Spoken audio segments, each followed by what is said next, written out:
Shalom. Suara saya bisa didengar dengan baik, Pak Yanuar? Baik. Puji Tuhan, selamat jumpa kembali dalam sebuah anugerah Tuhan. Malam ini kita bisa bersama-sama jumpa di Zoom. Dan saya senang sekali masih melihat wajah-wajah yang lama, yang setia di COC ini. Saya berkata Tuhan memberkati Bapak Ibu Saudara semuanya. Hari ini saya mau sharingkan apa yang sedang terjadi kepada sekian banyak anak-anak Tuhan, yaitu dengan tema tentang waiting list. Kenapa saya angkat tema ini? Karena memang melihat kondisi situasi yang sedang terjadi sekarang ini, ya ada banyak-banyak anak Tuhan yang sedang menunggu dalam sebuah penantian. Saudaraku, menunggu itu memang bagian dari kehidupan kita. Ketika kita harus ada di ruang tunggu, ketika kita memeriksakan diri kepada seorang dokter, maka tidak ada satupun di antara kita yang bisa seenaknya masuk ke ruang dokter. Dan kita selalu diberikan nomor antrian untuk menunggu. Betul tidak? Dan kadang-kadang ketika kita ini ada dalam antrian, begitu kita melihat satu, nomor dua, kebetulan kita nomor 10 ya. Nomor tiga, begitu lama sekali, kita mulai tidak sabar. Kita mulai menggerutu dalam hati kita. Ya, ini kok lama di dalam ini ngapa tuh nih? Jadi kita ingin supaya cepat-cepat nomornya itu berjalan lagi.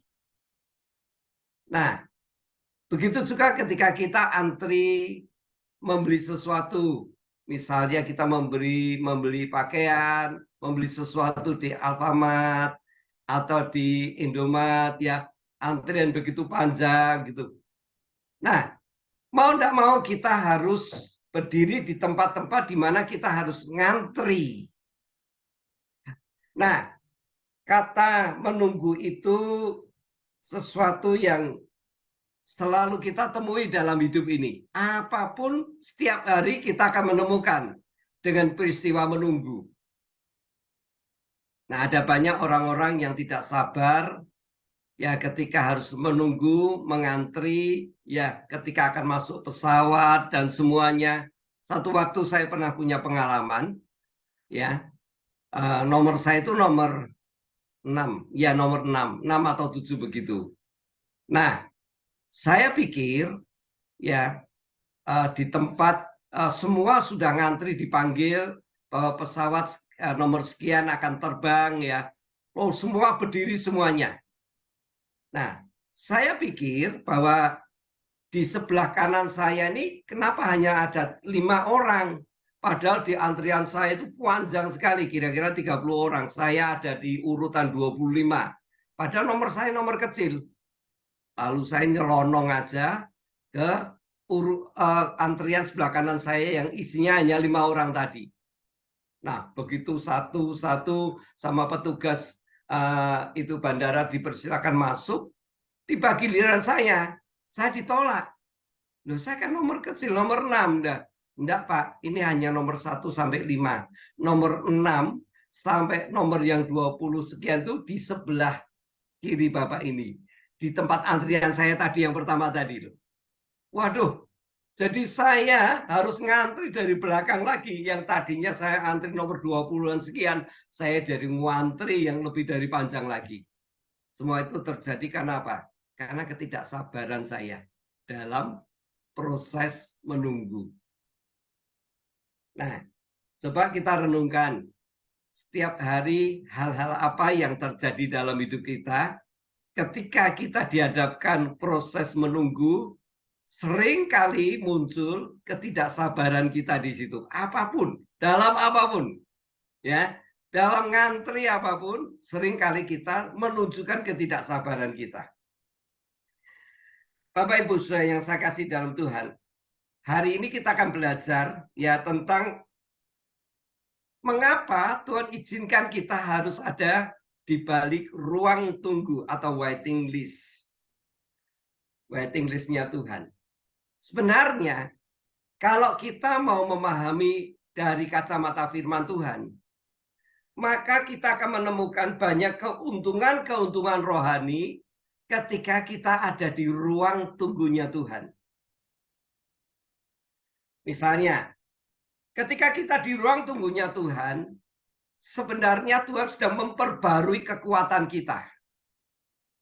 Ya, memperbarui kekuatan kita. Ada seekor burung Raja Wali, ya, ketika setelah umur 40 tahun, paruhnya sudah panjang, bulunya tebal, cakarnya sudah panjang. Maka di situ burung Raja Wali ini, ya, seringkali sudah tidak punya kemampuan dan gesit seperti pada mudanya. Satu perkara kalau burung Raja Wali ini ya membiarkan dirinya dengan paruh yang panjang, yang bengkok, bulunya yang tebal, lalu cakarnya yang panjang-panjang, kukunya itu, maka dia tidak bisa dengan gesit menangkap mangsa lagi. Nah, kalau burung ini sudah tidak bisa gesit memangsa lagi, akibatnya akan memperpendek umur daripada burung ini. Satu-satunya kalau burung Raja Wali ini ingin memperpanjang umurnya, ya, maka dia harus terbang ke tebing yang tinggi. Lalu di situ pertama-tama, ya, dia akan mematuk-matukkan paruhnya yang sudah panjang bengkok itu ke tebing sampai paruhnya itu lepas. Nah, ketika paruhnya sudah lepas, ya, dia harus menunggu sampai paruh yang baru itu tumbuh. Begitu paruhnya yang baru tumbuh, dia mulai mencabuti bulu-bulunya yang tebal itu. Dicabuti semua bulu-bulunya supaya dalam perkara ini nantinya bulu-bulu yang baru akan muncul. Dan juga dia akan mencabut kuku-kukunya yang panjang di cakarnya itu. Nah, proses itu memakan kira-kira 105 hari untuk burung Raja Wali bisa pulih kembali seperti semula, seperti burung muda. Nah, artinya di sini, kalau kita itu diizinkan masuk di ruang tunggunya Tuhan, misalnya, kenapa toh doa kita ini tidak didengar-dengar sama Tuhan? Udah lama loh Tuhan, minta ya tidak kurang-kurang. Kenapa Tuhan tidak sekarang menjawab doa kita? Ya, kenapa orang itu baru sebentar aja berdoa sudah dijawab oleh Tuhan? Kenapa saya sudah lama tidak dijawab oleh Tuhan? Nah, perhatikan firman Tuhan hari ini. Kalau kita diizinkan masuk di ruang tunggunya Tuhan, di waiting list-nya Tuhan, sebenarnya Tuhan sedang memperbaharui kekuatan kita. Keuntungannya itu ada. Kedua, kalau kita masuk di ruang tunggunya Tuhan, Tuhan itu sedang menguji kualitas iman kita. Dan yang ketiga, kalau kita ada di ruang tunggunya Tuhan, kita itu sedang belajar. Belajar untuk mengenal Tuhan, pribadi Tuhan itu lebih dalam lagi.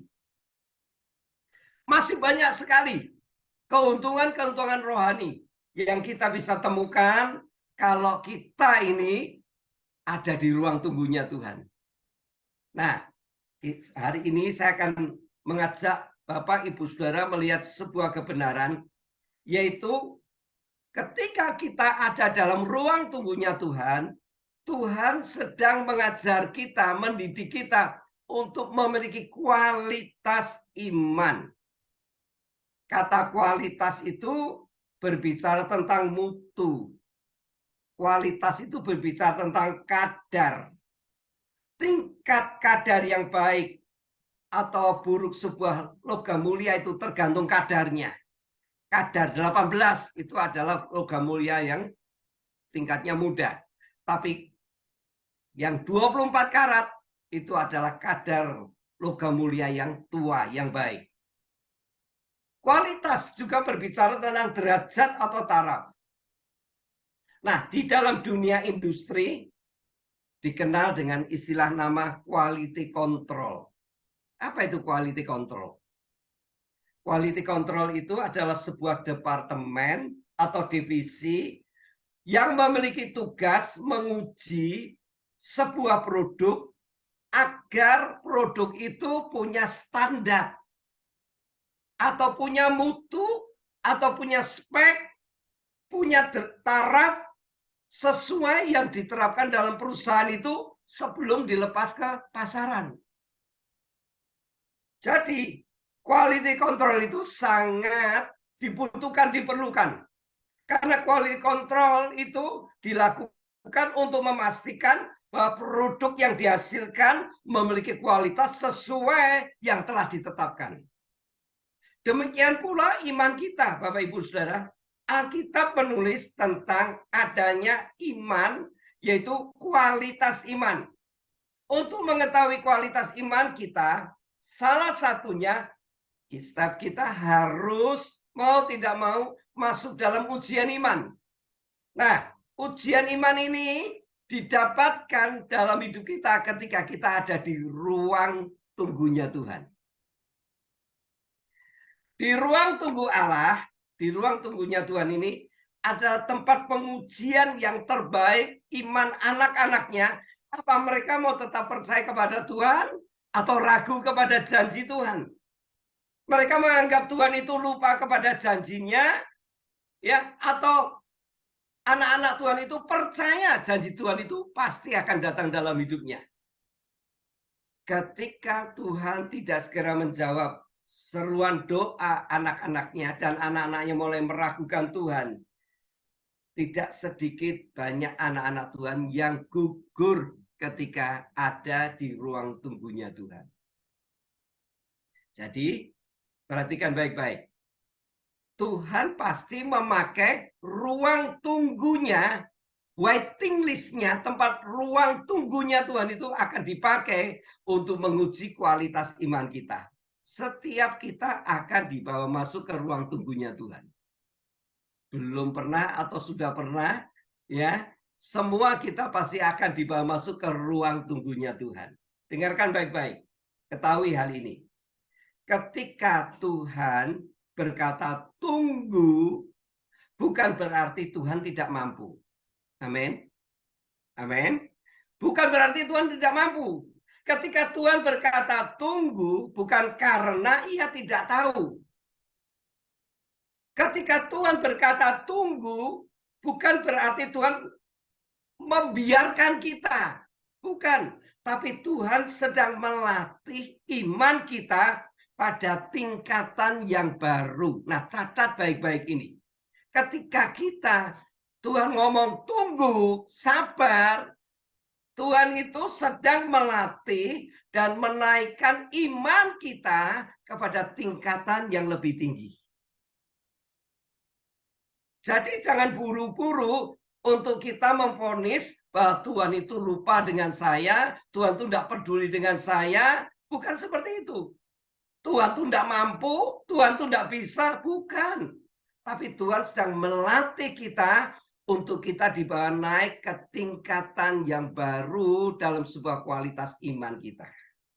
Mari kita belajar dari seorang tokoh di dalam Alkitab yang gagal ketika ia ada di ruang tunggunya Tuhan saat Tuhan menguji kualitas imannya. Kenapa kita belajar ini?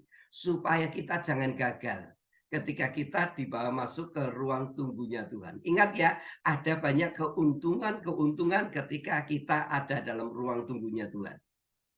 Jadi jangan kita ngomong kalau sedang didelay, sedang menunggu, jangan bilang ya, wah ini ya Tuhan sedang menguji saya nih. Menguji seperti apa? Menguji untuk kita supaya punya tingkatan yang baru. Ya, ini penting kita ketahui. Mari kita lihat dalam 1 Samuel 10 ayat 8. Mari kita lihat 1 Samuel 10 ayat 8. Ada sebuah kisah seperti ini. 1 Samuel 10 ayat 8. 1 Samuel 10 ayat 8. Firman Tuhan berkata seperti ini. Engkau harus pergi ke Gilgal. Ini Nabi Samuel ya menyuruh yaitu Saul ya. Engkau harus pergi ke Gilgal mendahului aku dan camkanlah, aku akan datang kepadamu untuk mempersembahkan korban bakaran dan korban keselamatan. Ayat selanjutnya dikatakan seperti ini. Engkau harus. Ada kata apa? Harus. Engkau harus menunggu 7 hari lamanya sampai aku datang kepadamu dan memberitahukan kepadamu apa yang harus kau lakukan. Engkau harus menunggu 7 hari lamanya sampai aku datang kepadamu dan memberitahukan kepadamu apa yang harus kau lakukan. Nah, perhatikan ini. Setelah Saul diurapi dilantik sebagai raja Israel pertama kali, dan memerintah Samuel memerintahkan agar ia pergi ke Gilgal. Di sana Saul harus menunggu berapa hari? 7 hari lamanya sampai Samuel datang. Ketika Samuel datang, Samuel akan memberitahukan apa yang harus dilakukan berikutnya. Tetapi apa yang terjadi, saudara? Mari kita baca 1 Samuel pasal 13. Ya, 1 Samuel pasal 13. Mulai ayat 8 kita baca. 1 Samuel pasal 13. Ayat 8. Ya, ia menunggu 7 hari lamanya sampai waktu yang ditentukan Samuel. Tetapi ketika Samuel tidak datang ke Gilgal, mulailah rakyat itu berserak-serak meninggalkan dia. Ayat 9. Sebab itu Saul berkata, bawalah kepadaku korban bakaran dan korban keselamatan itu. Lalu ia mempersembahkan korban bakaran. Nah, ia menunggu 7 hari lamanya sampai batas yang ditentukan oleh Samuel. Tetapi ketika Samuel tidak datang ke Gilgal, mulai rakyat berserak-serak meninggalkan Saul. Sebab itu Saul berkata, bawalah kepadaku korban bakaran, korban keselamatan. Lalu ia mempersembahkan korban bakaran. Nah, saudara perhatikan ini. Ini sangat disayangkan. Sebab Saul gagal menunggu pada detik-detik terakhir penantiannya. Sayang sekali. Sebenarnya ia telah menunggu kedatangan Samuel selama 7 hari. Tetapi karena Samuel tidak segera datang ke Gilgal dan rakyat mulai meninggalkan Saul dan takut gemetar melihat hadirnya laskar yang besar, maka Saul memberanikan diri untuk mempersembahkan korban bakaran. Coba kalau Saul ini sedikit lebih sabar pada hari yang ke-7 itu, sesungguhnya Saul tidak gagal dalam proses menunggu. Pertanyaannya saya sekarang. Sesungguhnya Nabi Samuel datang atau tidak? Ayo kita baca ayat 10. Ayo kita baca ayat 10. Sesungguhnya Nabi Samuel ini datang atau tidak? Ayat 10 kita baca. Ayat 10. Dikatakan seperti ini. Baru saja ia habis mempersembahkan korban bakaran, maka tampaklah Samuel datang. Saul pergi menyongsongnya untuk memberi salam kepadanya. Menurut saudara, ya, saudaraku yang ada di Zoom ini, apakah Nabi Samuel itu datang atau tidak pada hari yang ke-7 itu? Datang atau tidak? Pertanyaan saya ada 3. Datang atau tidak hari yang ke-7 itu? Datang tapi melewati hari yang ke-7 atau datang tepat pada hari yang ke-7? Yang mana yang dipilih? Terlambat datangnya atau tepat pada hari yang ke-7 itu datang? Apa? Tepat, betul ya? Sebab dikatakan baru saja ia habis mempersembahkan korban bakaran, maka tampaklah Samuel datang. Makanya saya katakan tadi, ya, karena ketidaksabaran Saul, Saul mengambil jalan pintas, bertindak sebagai nabi, mempersembahkan korban bakaran dan korban keselamatan. Padahal itu tidak boleh dilakukan Saul. Ya, mempersembahkan korban kepada Tuhan itu hanya boleh dilakukan oleh seorang imam seperti Samuel. Saul harusnya menunggu kedatangan Samuel, yang harusnya Samuel yang mempersembahkan korban bakaran dan korban keselamatan itu. Akibatnya seperti apa? Akibatnya seperti apa? Ayat 13 dan 14 kita baca. Kata Samuel kepada Saul,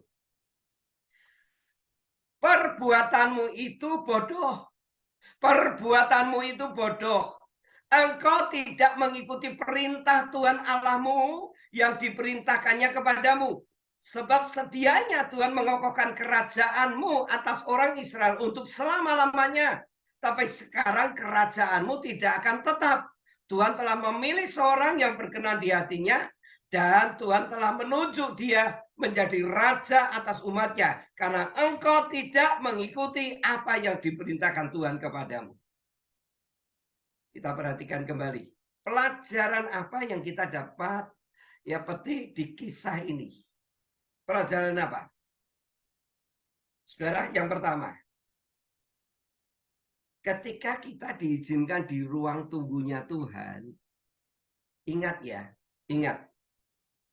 Tuhan itu kalau sudah berjanji, kita harus sabar menanti. Amin. Sabar menanti. Samuel telah janji kepada Saul, hari yang ke-7, ya, aku akan datang menyusul di Gilgal untuk mempersembahkan korban bakaran.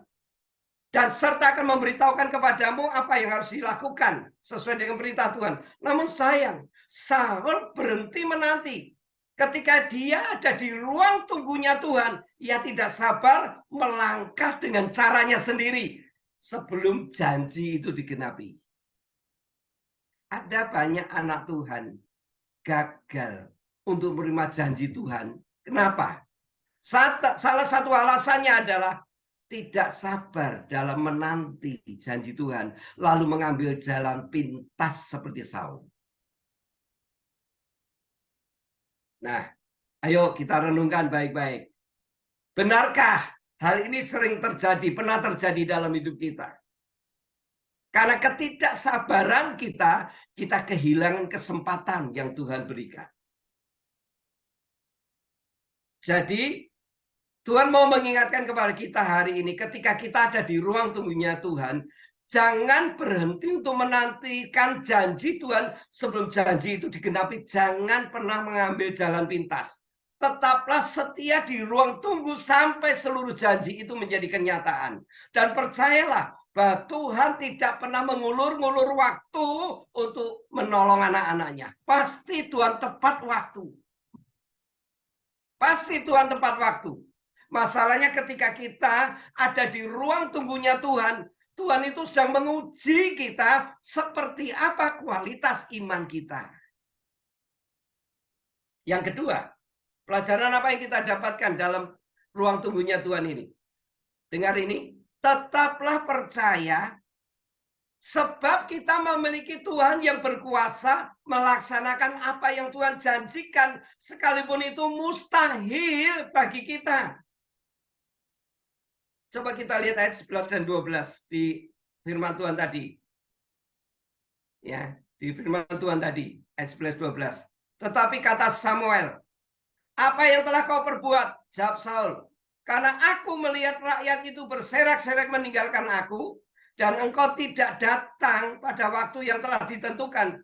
Padahal orang Filistin telah berkumpul di Mikmas, maka pikirku, sebentar lagi orang Filistin akan menyerang aku di Gilgal. Padahal aku belum memohon belas kasihan Tuhan. Sebab itu aku memberanikan diri lalu mempersembahkan korban bakaran. Nah, saudara lihat di sini. Saul telah gagal mempercayai Tuhan. Saul adalah bukti seorang yang tidak memiliki kualitas iman yang baik. Ia berpikir Samuel tidak datang pada waktu yang telah ditentukan. Sementara ia melihat rakyat gemetar, berserak-serak meninggalkan dia ketakutan. Saul tidak percaya bahwa Tuhan berkuasa untuk melaksanakan apa yang telah dijanjikannya. Itu sebabnya dengan lancang dia mempersembahkan korban bakaran. Apapun keadaan saudara dan saya yang kita alami sekarang ini, sekalipun kita sudah ada di ruang tunggu Allah, ruang tunggu Tuhan yang cukup lama, saya hanya mendorong saudara, jangan pernah meragukan Tuhan. Tetaplah percaya walaupun keadaan yang dialami itu berbeda dengan yang diharapkannya. Itu berbeda dengan kenyataan kita harapkan. Tetaplah jangan ragukan Tuhan. Tuhan mengharapkan, kita mungkin sedang mengharapkan kemakmuran. Tetapi yang dialami kebangkrutan. Seluruh harta miliknya justru malah hilang sekarang ini. Mengharapkan kebahagiaan tetapi yang dialami malah kesedihan. Dalam waktu bersamaan kita lihat satu hal peristiwa yang dicatat Alkitab tentang Ayub. Ya, yang diharapkan kemakmuran tapi kebangkrutan. Yang diharapkan kebahagiaan tapi kesedihan. Dalam waktu yang singkat 10 anaknya mati bersama-sama. Yang diharapkan adalah kesehatan kebugaran, tapi yang dialami apa? Kesakitan seluruh tubuhnya. Tapi dalam semuanya itu, ya, Ayub tidak kehilangan kepercayaannya kepada Tuhan. Ayub tetap percaya Tuhan berkuasa melaksanakan apa yang telah ia janjikan. Dengan penuh iman dalam Ayub 42 ayat 12. Ayub 42 ayat 12 dikatakan, maka jawab Ayub kepada Tuhan, aku tahu bahwa engkau sanggup melakukan segala sesuatu dan tidak ada rencanamu yang gagal. Ayo kita baca ayat ini sekali lagi. Ayub pasal 42. Ayat 1 dan 2. Ayub 42. Apa jawab Ayub? Maka jawab Ayub kepada Tuhan, aku tahu bahwa engkau sanggup melakukan segala sesuatu dan tidak ada rencanamu yang gagal. Percayalah, ya. Percayalah bahwa Tuhan tidak pernah gagal menggenapi rencananya. Tuhan tidak pernah lalai kepada janjinya. Semua yang direncanakannya pasti digenapi. Semua yang dijanjikannya pasti ditepati. Jadi Bapak Ibu Saudara yang saya kasih dalam Tuhan, mari kita belajar untuk tetap percaya ketika kita ada di ruang tunggunya Tuhan. Saya akan berikan satu contoh tokoh lagi. Sejak mudanya benar-benar menunjukkan kualitas iman dan punya nilai yang sangat tinggi. Ia bersama teman-temannya diutus mengintai tanah Kanaan. Siapa namanya? Yosua. Saat 10 teman-temannya memberi laporan yang sangat negatif mengenai tanah Kanaan, bahwa penduduk tanah Kanaan semuanya raksasa, bahwa mereka semua akan menelan mereka karena dianggap sebagai belalang. Namun Yosua dan Kaleb berani menentang kawan-kawannya dan berani berkata bahwa yang menyertai kita adalah Tuhan yang hidup. Mereka pasti akan kita kalahkan. Sudah lihat, sejak muda Yosua sudah membuktikan kualitas imannya itu bukan ecek-ecek, bukan murahan. Tapi kualitas imannya itu punya mutu standar yang tinggi. Setelah ia menjadi tua bersama dengan pasukannya menduduki tanah Kanaan, apa yang ia ucapkan sebagai nasihat kepada semua bangsanya. Mari kita baca ayat ini. Yosua 23 ayat 14. Mari kita baca ayat ini. Di sejak mudanya, kualitas imannya sudah ditunjukkan kualitas iman yang tidak ecek-ecek. Yang benar-benar punya kualitas mutu yang tinggi. Nah, di hari tuanya Yosua seperti apa? Yosua 23 ayat 14. Yosua 23 ayat 14. Firman Tuhan berkata seperti ini.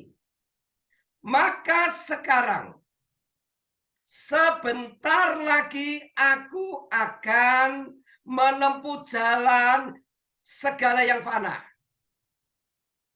Sebab itu, insyaflah dengan segenap hatimu dan segenap jiwamu, bahwa satu pun dari segala yang baik yang telah dijanjikan kepadamu oleh Tuhan Allahmu, tidak ada yang tidak dipenuhi. Semuanya telah digenapi bagimu. Tidak ada satupun yang tidak dipenuhi. Tidak ada satupun yang tidak dipenuhi.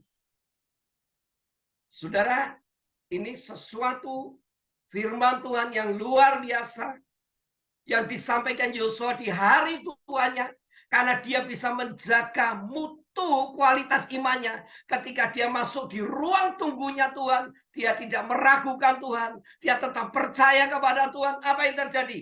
Dia membuktikan semua yang dijanjikan Tuhan kepadanya, tidak ada satupun yang tidak dipenuhi. Saya baca dalam terjemahan sehari-hari seperti ini. Dengarkan baik-baik.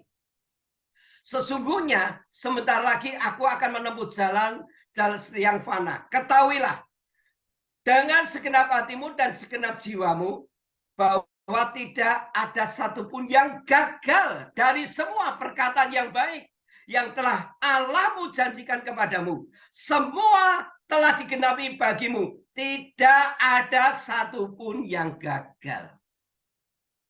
Haleluya. Amin. Yosua membuktikan sepanjang hidupnya karena dia berpegang dalam iman terhadap janji Tuhan. Ia sendiri berkata, tidak ada satupun dari yang telah diucapkan Allah. Tidak ada sesuatu pun yang gagal. Semuanya, seluruh perkataan dari Allah, sungguh-sungguh terjadi. Tidak ada satupun yang gagal.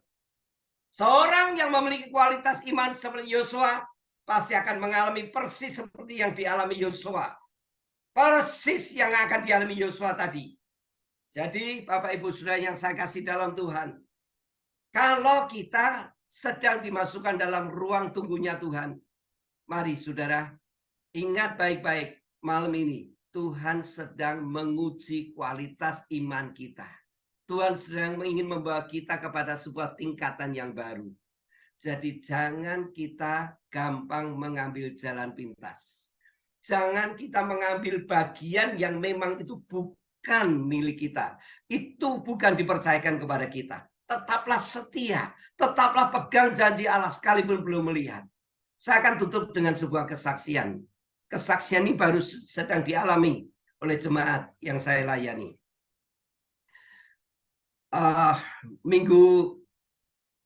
Beberapa waktu yang lalu di masa pandemi, jemaat saya ini mendapat pesanan pakaian APD sebanyak 200.000.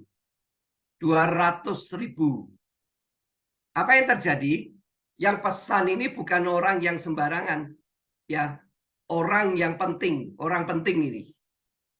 Nah, ketika sudah dibuat semua APD itu 200.000, dengan mudah ya dia membatalkan. Dan dia hanya berjanji ini pasti akan diambil sampai 1 tahun. Dia kontrak di Jakarta itu di rumah di Kelapa Gading, 3 ruko, seluruhnya penuh dengan dus-dus yang isinya 200.000 APD itu. Baru sampai kemarin itu dia sudah tidak punya kekuatan lagi untuk melanjutkan kontraknya karena 150 juta per tahun untuk melanjutkan. Dia sudah tidak dibayar, dia sudah rugi, APD-nya mau dibawa kemana, dia bingung, dia harus menanggung hutang sekitar 8 miliar. Nah, setiap hari dia selalu menangis. Kak, dia selalu tanya dengan saya, kapan Pak Gembala saya bisa selesai masalah ini? Kapan? Setiap waktu selalu tanya kapan. Saya tahu dia ada di ruang tunggunya Tuhan. Ya, saya selalu menguatkan dia. Sabaro, kamu jangan berontak. Satu saat, karena sudah saking jengkelnya, dia sudah tidak bisa kontrak lagi, dia harus keluar dari kontrakan itu, dan dia akan diusir oleh pemilik rumah itu, ruko itu, karena dan dia bingung mau ditaruh mana barang-barang 200.000 potong itu, ya banyak sekali, dan dia bingung juga. Sampai dia tuh sudah mau makan aja bingung. Ya karena tidak punya uang sama sekali. Sampai akhirnya pagi-pagi jam 5 dia telepon saya begini. Ya dia bilang gini, Papi, saya memutuskan ya. Saya mau datangi orang ini. sudah, saya akan bunuh orang ini. Ya, saya bunuh orang ini. Saya titip 2 anak saya. Saya titip 2 anak saya. Saya sudah tidak tahan. Ya, saya sudah dibuat seperti ini. Saya sudah tidak tahan. Pokoknya saya titip 2 anak saya ya, Papi. Saya mau bunuh orang itu. Ya, saya bilang, apakah kamu menyelesaikan masalahmu kalau kamu ambil jalan pintas seperti itu? Saya bilang, masalahmu akan lebih panjang nanti dan tidak akan selesai. Itu bukan solusi menyelesaikannya. Ya, wah dia pokoknya sudah emosi, marah. Lalu saya tenangkan dia, saya ajak doa. Ya, coba sabar dong. Kalau kamu ada di ruang tunggunya Tuhan, kamu bertindak salah seperti Saul, saya tunjukkan, kamu akan kehilangan segala-galanya. Tapi kalau kamu sabar seperti Yusuf, kamu akan dapatkan jawabannya dari Tuhan. Sebab Tuhan sedang menguji kualitas imanmu. Akhirnya dia nangis, lalu dia putuskan tidak telepon saya cukup lama, seminggu, lalu dia putuskan dalam waktu seminggu tiba-tiba dia telepon saya lagi, dia katakan, tapi saya memutuskan untuk mengampuni. Hari ini saya akan mengampuni. Hari ini saya akan mengampuni. Nah, saudara, apa yang terjadi? Seminggu yang lalu, ya, ketika dia memutuskan untuk mengampuni, melepaskan mengampun dan melupakan orang yang telah ya membuat dia seperti ini. Apa yang terjadi? Ya, pabrik yang dia pesan ini kan belum bayar. Ya, senilai 8 miliar ini. Dia datang ke bosnya pabrik, dia menceritakan semua kejadiannya, lalu bosnya begini, bilang gini, "Lah kenapa kamu pikir seperti itu? Setahun kamu tidak mengerjakan apa-apa, kamu mikir seperti itu." Saya tidak mikir uang itu. Udah tak anggap kamu sekolah. Aku rugi tidak apa-apa. Yang penting kamu terus semangat. Ya, kamu jangan pikir soal uang itu. Nah, tapi aku harus pindah ke tempat mana? Tidak ada tempat barang untuk menaruh. Pindah ke pabrik saya. Udah itu tidak tak anggap barang itu. Udah, bangkit lagi. Ayo kerja lagi. Sudah lihat. Ya, ketika dia bisa selesaikan proses Tuhan di ruang tunggunya Tuhan itu, Tuhan bisa menjawab bosnya ini tidak nagih, bahkan dianggap dilupakan aja. Dia bilang, lu kalau nanti memenuhi ya dibakar aja, enggak usah kamu pikir. Nih, kamu kerja dengan kerja yang baru lagi. Ya, seminggu yang lalu datang dengan saya bersaksi nangis-nangis. Coba kalau kira-kira saya tidak sabar menunggu waktu Tuhan, saya ada di penjara. Ya, saya bunuh orang itu. Tapi ketika kesabarannya dia kebentuk dan apa yang terjadi? Ya, bosnya nggak usah ngomong, kamu sudah nggak usah mikir soal barang ini. Nih, aku kasih kerjaan yang baru. Ya, udah anggap itu kamu nggak usah pikir. Ya, kalau ada yang mau beli 5.000 pun jual aja, nggak apa-apa. Saya jualan. Ya, aku tidak menganggap kamu hutang. Ya. Lihat, saudara, kalau kita mau sabar dalam menantikan janji Tuhan, selalu ada jawabannya itu. Nah, ini yang saya mau sampaikan pesan Tuhan ini. Sebab saya merasa di antara saudara yang ikut Zoom ini sedang ada dalam ruang tunggunya Tuhan. Dan Anda coba-coba mau berontak sama Tuhan.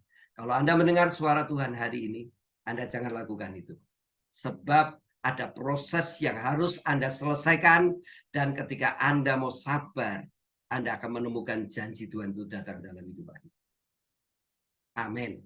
Tuhan memberkati.